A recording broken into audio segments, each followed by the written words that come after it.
They saw a quiet technician sent to fix a simple connection. A ghost in the system. But when the static cleared, she didn't just find a signal. She found a kill order. And the clock was already ticking. The sun was a merciless hammer over forward operating base vigil, beating down on the sandblasted metal and concrete. For Corporal Maya Callahan, the heat was just another form of static, a background annoyance to be filtered out. Her world was one of signals and silence, of clean connections and the elegant logic of circuits. People called her Glitch, a nickname she'd earned for her uncanny ability to find and fix problems no one else could see, often without saying more than a dozen words. Her blonde hair was pulled back in a practical, tight bun, but a few rebellious strands always escaped, sticking to her forehead. A faint, permanent smudge of machine oil graced her cheekbone like a tribal marking, a testament to her trade. At 0540 hours, the main command channel for the southern sector dissolved into a furious hiss. The call went out, not as a request, but as an inevitability. Get Glitch. Minutes later, Maya was ascending the final rungs of a steel ladder to the roof of the main communications hub. Her worn canvas toolkit, a familiar weight on her shoulder, clinked softly. The comms array, a massive dish usually aimed at the horizon like a stoic guardian, was canted at an odd angle, trembling in the wind.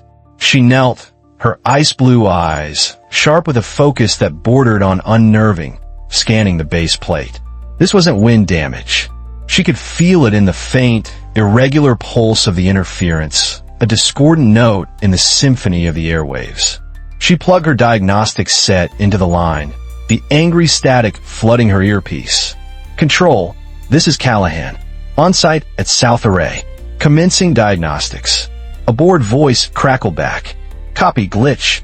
Take your time. It's probably just the wind playing games again. Maya ignored him. Her gloved fingers, moving with the fluid grace of a surgeon, stripped the panel casing. The internal coupling was solid. The frequency modulator was clean. It was the alignment. She nudged the fine-tuning dial, a fraction of a millimeter at a time. The static receded, replaced not by the clear, encrypted chatter of her own side, but by something else. Low voices speaking in a harsh, clipped dialect. Her blood went cold. This channel should have been dead air. It was an accidental intercept, a 1 in a million chance, the dish's slight misalignment, turning it into a perfect eavesdropping device.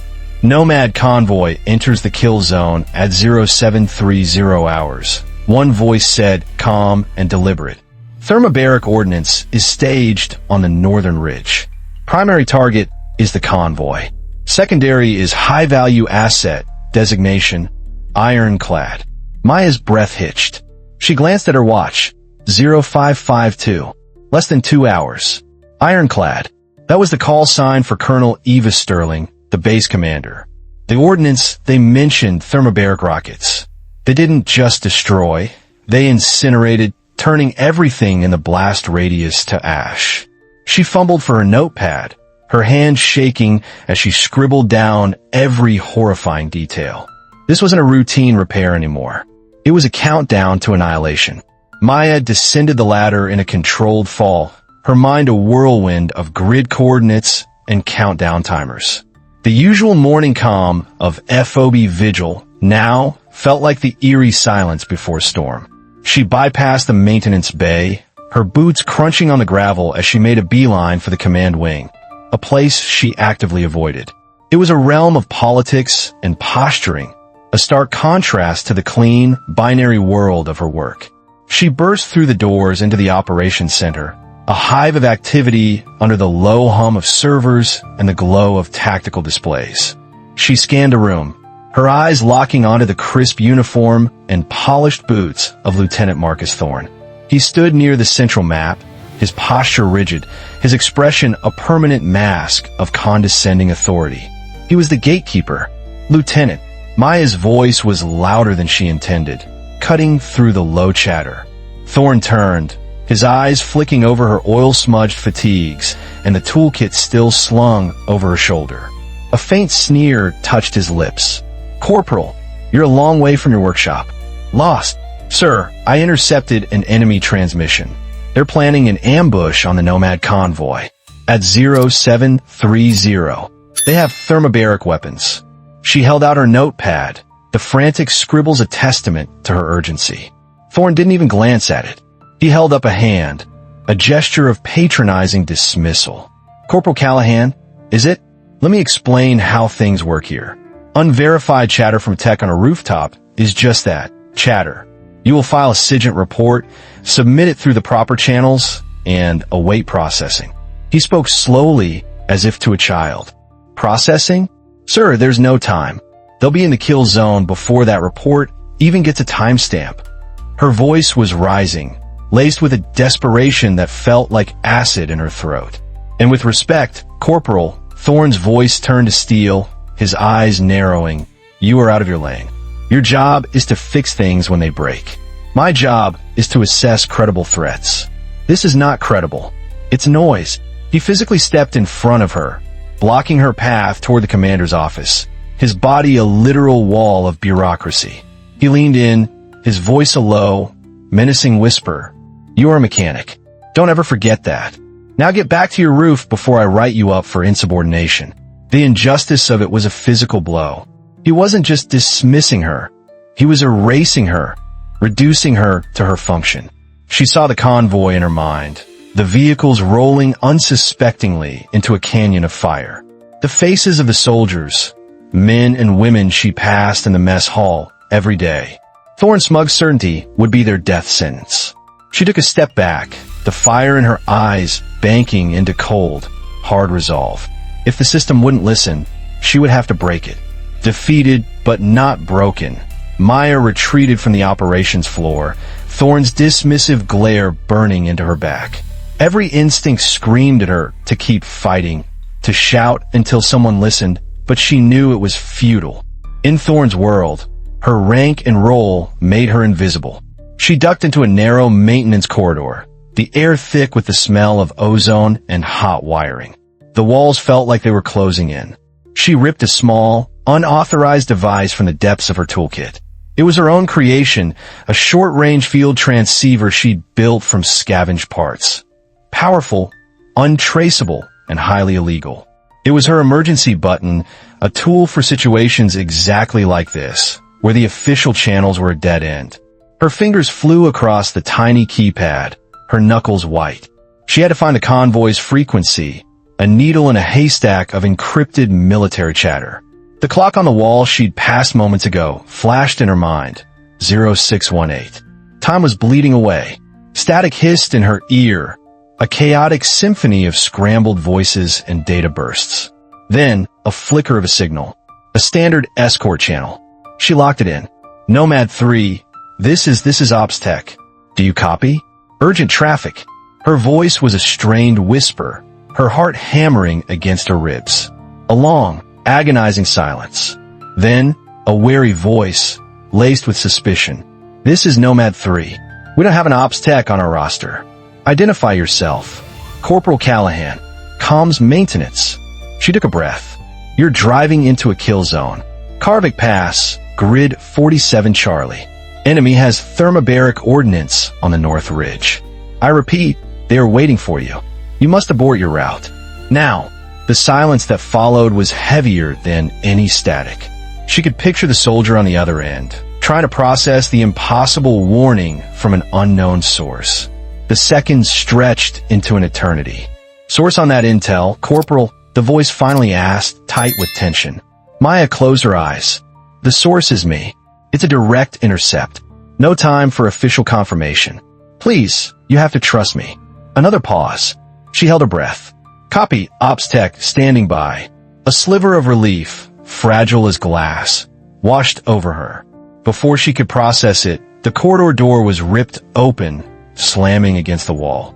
Lieutenant Thorne stood there, his face a mask of cold fury, flanked by two imposing military police officers. Corporal Callahan. Thorne's voice dripped with venomous triumph. You're under arrest for breach of protocol, insubordination, and unauthorized transmission on a secure network.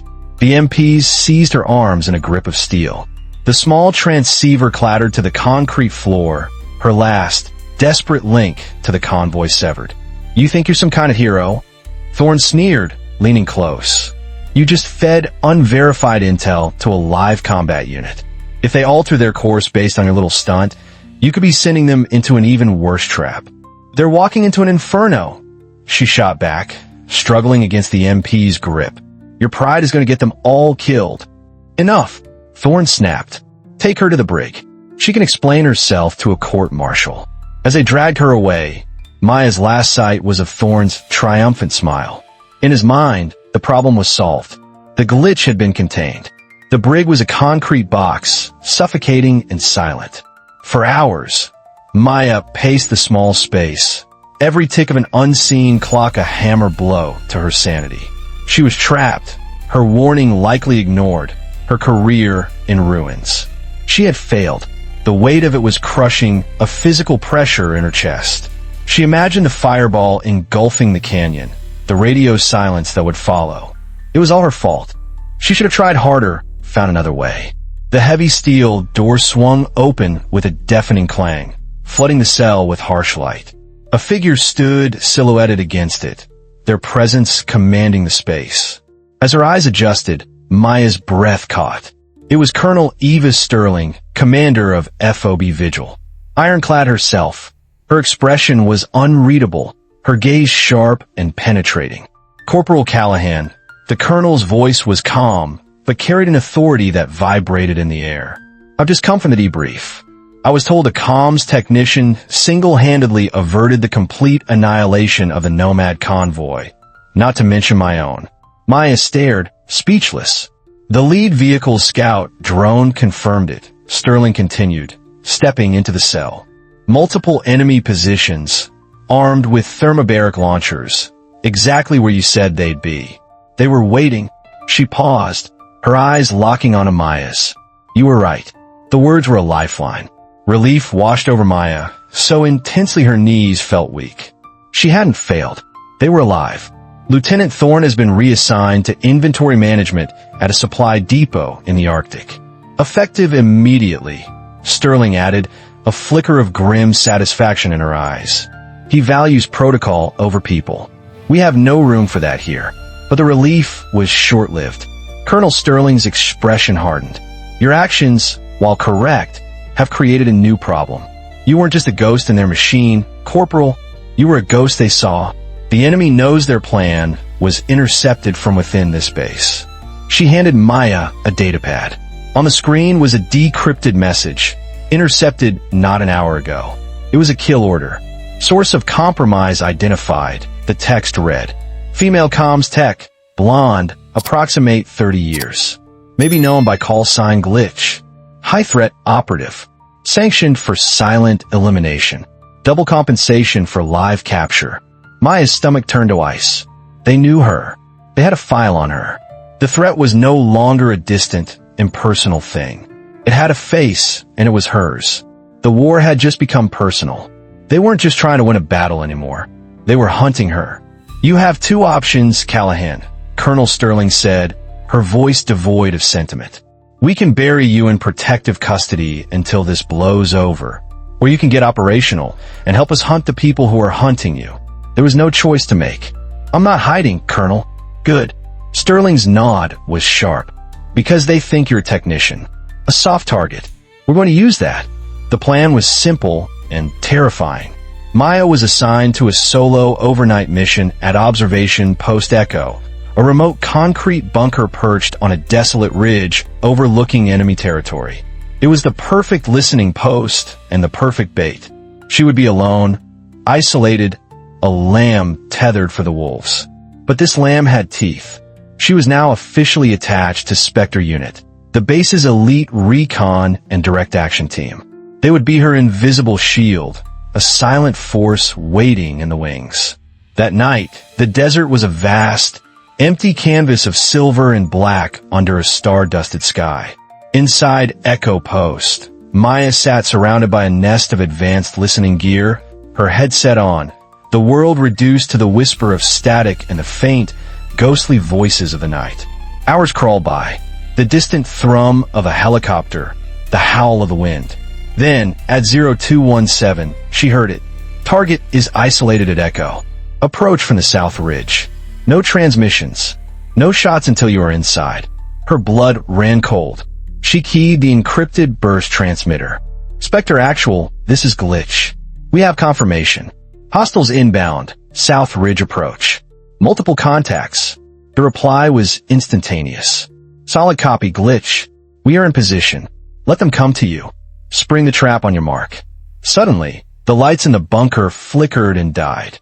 The hum of electronics ceased. Total power cut. From the darkness outside, she heard the crunch of boots on gravel. Slow. Deliberate. They were here. Maya slid her headset off, drawing the pistol holstered at her side. The weight was unfamiliar but reassuring. A shadow blotted out the narrow window slit. Then, a heavy thud against the reinforced door. They were testing it. Her mind, usually occupied with schematics and frequencies, was now a battlefield of tactics. She wasn't a soldier, not in the traditional sense. She was a systems expert, and this bunker was her system. She crawled to a junction box, her tools in hand.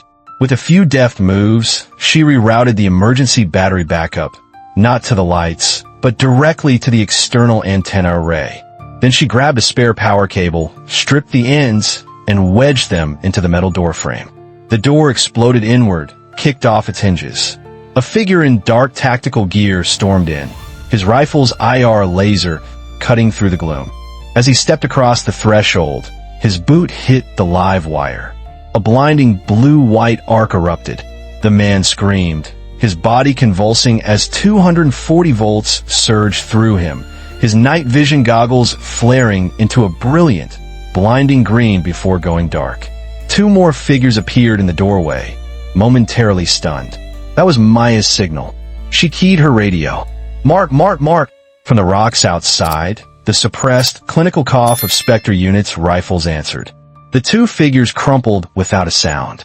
But a fourth attacker, moving faster than the others, was already inside, diving for cover. He opened fire, rounds chewing up the concrete wall where her head had been moments before. Maya scrambled back, her heart pounding. This was it. No more tricks. Just her and him. She took a breath, centered herself, and rose from behind the comms console, bringing her pistol to bear. The room lit up with muzzle flashes. The exchange was a blur of noise and light. The final hostile, caught off guard by her aggressive move, stumbled back as one of her rounds struck his shoulder. He fell, his weapon clattering across the concrete floor. The sudden silence was deafening, broken only by her own ragged breathing and the crackle of the dying electrical arc at the door. Moments later, the shadows in the doorway resolved into the members of Spectre Unit, their movements fluid and silent as they swept the bunker. Their leader gave her a single, respectful nod. The trap had been sprung. The wolves were dead. Back at FOB Vigil, the first rays of dawn were painting the sky in hues of orange and purple. Colonel Sterling met her on the landing pad as she stepped off the helicopter, the desert wind whipping around them. I heard you redecorated Echo Post, the colonel said, a rare hint of a smile in her voice. Maya was too exhausted to speak. She simply unclipped the enemy's encrypted radio from her belt and handed it to Sterling. They thought I was a technician, sir. They were wrong, Sterling said, taking the radio. She studied Maya for a long moment, seeing not the quiet, oil-smudged corporal from the brig, but someone new, someone forged in fire and static. Without another word, she reached over and removed the standard comms patch from Maya's sleeve. In its place, she pressed on the insignia of Spectre Unit, a stylized ghost against a black field. Unseen, unheard, unbroken, Sterling said quietly. Welcome to the hunt, Callahan. It seems you're done just fixing antennas. Weeks later, Maya was on a rooftop once more, a high-gain directional antenna before her, a headset over her ears. The setting was the same, but she was irrevocably changed. She still preferred the clean logic of wires to the messy unpredictability of people. But now, she wasn't just listening for broken connections. She was listening for whispers in the dark, for the digital footprints of the enemy. She was no longer a ghost in the machine. She was the ghost who hunted back. Was Maya right to break protocol, or was it reckless? If you were in her shoes, would you have made the same choice? Drop your thoughts below. We respect every comment. If you believe true heroes hide in plain sight, like this video and subscribe. We'll see you in the next story.